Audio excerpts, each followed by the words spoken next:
Hello, my name is Putkonen. Thank you for joining me. Today I'm talking about returning to the natural state. Now, sometimes enlightenment and awakening are referred to as returning to the natural state. And this sometimes causes confusion because people are wondering, well, what does that mean, returning to a natural state? What are we in now then? Well, obviously we'd be in an unnatural state. But to understand this, I think using maybe the analogy or example of if you had a jar of water, let's say, and there was some sand and dirt and oil in there. And so, what is the natural state? Well, the natural state would be rocks and sand sinking to the bottom, oil floating on top. That's the natural state of water, if left alone. But if you agitate it, if you shake it up, what happens? Well, the oil and water mixes, and so does the dirt and sand mixes up into the water. And then it's all cloudy and it's a mixed up mess. And as long as you continue to agitate and mix this, it will continue to be in this state. And so that's kind of the unnatural state, you could say. And so in order to return to the natural state, what do? Well, you would leave it alone. You'd put it on the table and leave it alone. Because anything you do to try to get things to settle, anything, if you keep turning the bottle and trying to get it to settle, you're just agitating it further. Anything you do will just keep agitating it. The simplest and most direct way to having it return to its natural state is to leave it be, to cease messing with it, to cease trying to manipulate it, to get somewhere, to do anything with it. If you just let it sit on the table and give it some time, it does take time, because if you're spinning a wheel, for example, if you quit spinning the wheel, it takes time for it to grind to a stop. If you stop shaking a bottle, it takes time for it to return to the natural state. It may not take a whole lot of time. I mean, I'm not talking about years, but it does take a little bit of time if you leave it alone and entirely. And sure enough, the heaviest of the rocks and sediment will quickly sink to the bottom. The finer stuff may take time, a longer time, to settle. The oil will quickly rise to the top. Actually, I'm not sure which is quicker. Probably the rocks, the bigger stuff, the heavier stuff would settle first. The oil would rise to the top, and then the fine sediment would slowly settle over time. But as more time passes, when you're leaving it alone, not messing with it, it will continue to settle more and more and more until it returns to a natural state, in which case the oil would be on top, the rocks and sediment and dirt would be on the bottom, and the water would be clear. And so, very much similarly, awakening, enlightenment, liberation is kind of the same thing. You're returning to the natural state. And probably the closest we've ever been to the natural state is upon birth, basically. Because newborns have yet to come up with names and get fixated on form and have all this thought, which is the agitation. And so we learn, perhaps not to our advantage, to shake up and agitate. And then what happens is, after years passing, and it becomes very much deeply conditioned and habitual, at some point we forget that there ever was this state. We forget that there was a time where we weren't thinking. There was a time where there weren't all these thoughts and concepts and past history and all this other stuff going on. We weren't trying to get somewhere, to accomplish something. We weren't trying to manipulate what is. to get some future outcome. We weren't trying to manipulate in general. It is possible to let all this go. You can cease manipulating. You can cease doing. And as I've said in prior videos, that's one of my main recommendations is cease doing. Because if you are doing, if you are putting in effort, you are shaking the bottle. You are adding agitation. You are adding, through effort, doing something to it. You're not letting it be. And so, I often will recommend cease doing. Don't do anything. Regularly. At least once, maybe multiple times a day. Cease doing. And some people call this doing nothing meditation or whatever else. But basically, they're all, a lot of different phrases are pointing at the same thing. You're sitting and just sitting. You're not doing anything. You're not trying to manipulate your experience. You're not trying to get somewhere. There's no particular thing you're trying to get out of it. You're just settling. You're just being still, silent, fully aware, not thinking. Not doing in any way. You're not adding any effort. You're not agitating things. Thinking is also an agitation. That's why there's no thought. You're not thinking, which is more agitation. It's just mental agitation. Well, actually, this is highlighted and pointed out in Patanjali's Yoga Sutras. Because the first line of the Yoga Sutras is, now yoga is explained. And the second line, which is more pertinent, is, yoga is the cessations of the revolutions of the mind. Which brings me back to the spinning of the wheel. So as you're spinning this wheel, those are the revolutions of the mind. And it keeps revolving because you're agitating it. You're adding effort. You're adding energy. You're being attached to your thoughts. You're following your thoughts. You're observing and just keep fixating on thought, which just creates more thought. You're doing all these different things, which subtly is just building more thought and keeping thought going and that stream of thought continuing. And so it's not about stopping the wheel, because if you try to go the other way, all you would do is cause it to spin the other direction. Whichever way you try to add effort, all you're doing is continuing the spinning in some way. What you need to do is quit doing, quit trying to manipulate the mind, quit trying to control it, quit trying to get it to stop. If you let it be, it will still and settle on its own accord. Particularly if you pay it no mind and just focus on the feeling, sensing, experiencing of the body. If you put all 100%, attention and focus to being just now, in this moment, what do I sense? What do I feel? What am I experiencing? Because thought can't touch now. All thought is about the past, about the future, or just daydreaming and imaginations. No thought is about now. It can't touch now. The closest you can get was a moment ago in memory, or a moment to come in speculative imagination. But thought itself cannot talk about now. It's already, as it starts commenting, that moment's already gone. And so, in just ceasing to spin that wheel, you let it grind to a halt. And then that too is a returning to the natural state.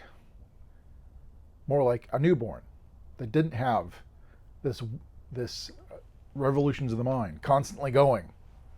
These are the habits that we've built. This is the conditioning we've built. And not that it's totally not served us, because we've learned a lot, we've thought a lot, but the thing is thought has become over-accentuated perhaps, but maybe overdone. We think far more than we really need to. So don't get the idea that I'm saying we shouldn't ever think. I want to put that out there. thought has its place, but I would say probably 95% of thought isn't needed.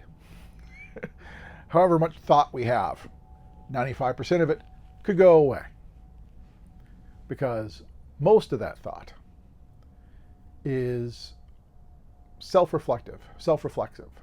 It's all about a me. What a me's doing, what a me's done, what a me's going to do, and how things are affecting me. A me is the central idea in most of that thought. And so that's why you get into neti or self-investigation, where you look at this me. Because if you see you're really not that,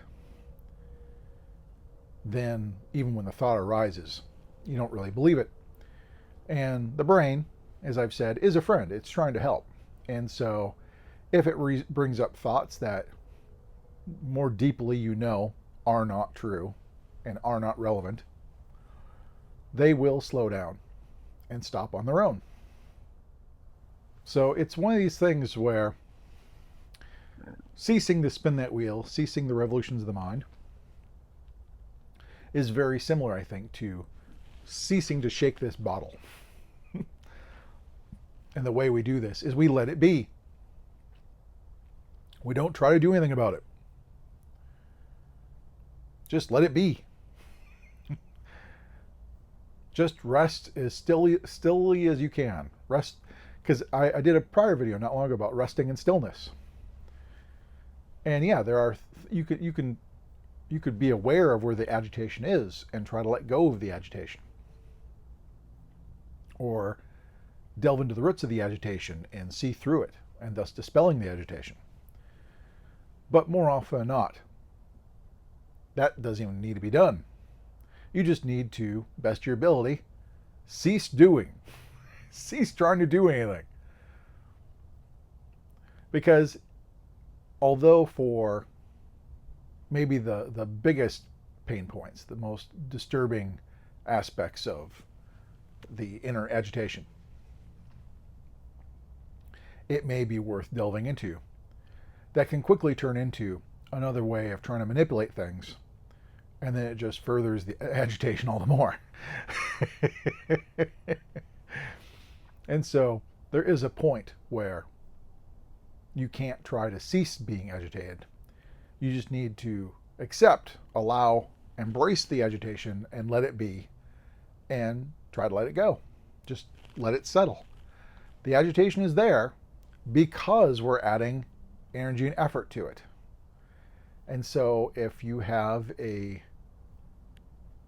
deep, I guess, intention, even almost more of a conviction that I am ceasing all effort, as soon as you identify the effort, you can cease doing it.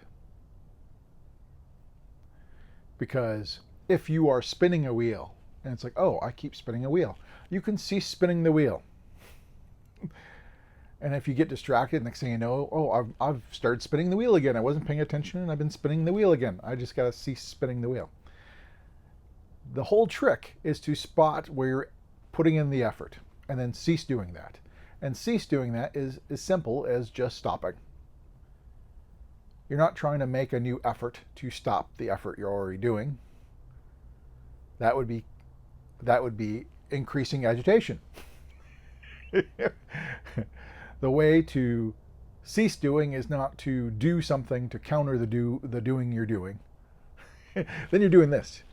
You're pushing against your own hands. It's like this hand's pushing this way, this hand's pushing this way. It's going back and forth, back and forth, back and forth.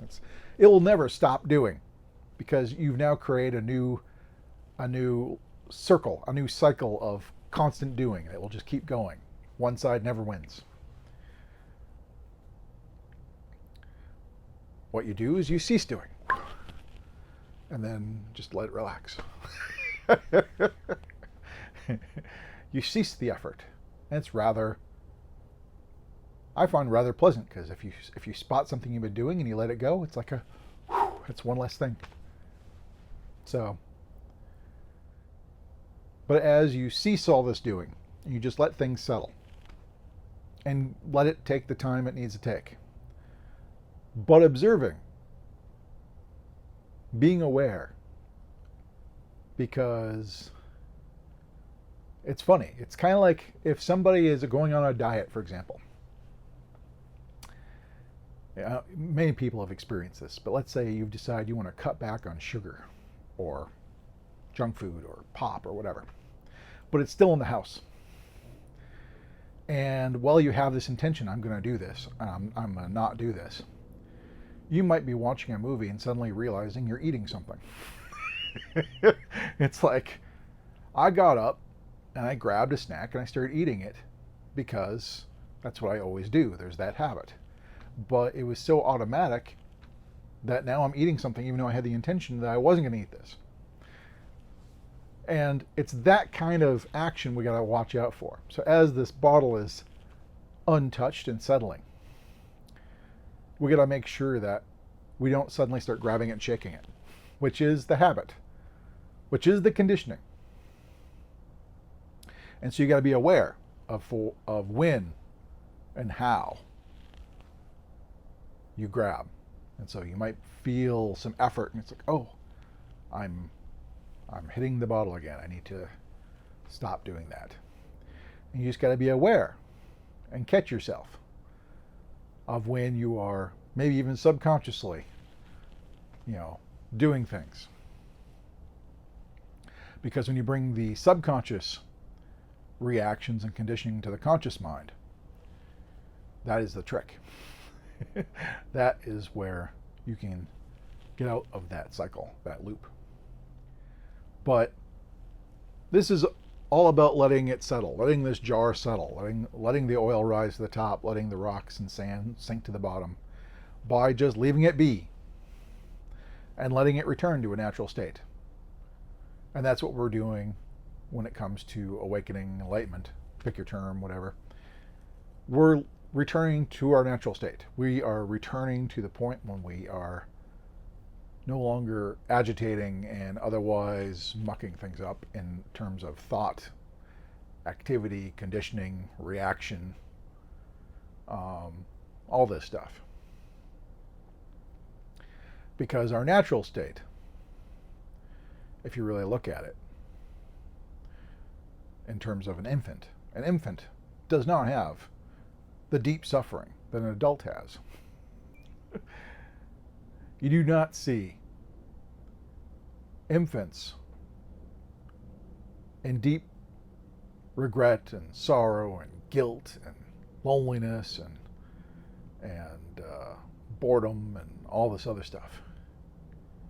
You just don't see it. You don't see infants worrying about their jobs and all this other stuff, It is adults that have picked up all this stuff and have forgotten there was a point where you didn't have any of this. And any of this I'm talking about is mostly all in our heads. Because it is quite possible to live in the world with understanding, but having that natural state that an infant knew. That you are letting what comes come, you are letting what goes go, you're just being with what is. You're not clinging, you're not repelling, you're not trying to struggle and be in conflict with what is, you're not resisting and denying what is. Something to think about. But anyways, if you got any questions, comments, please post below. Until next time, thank you much.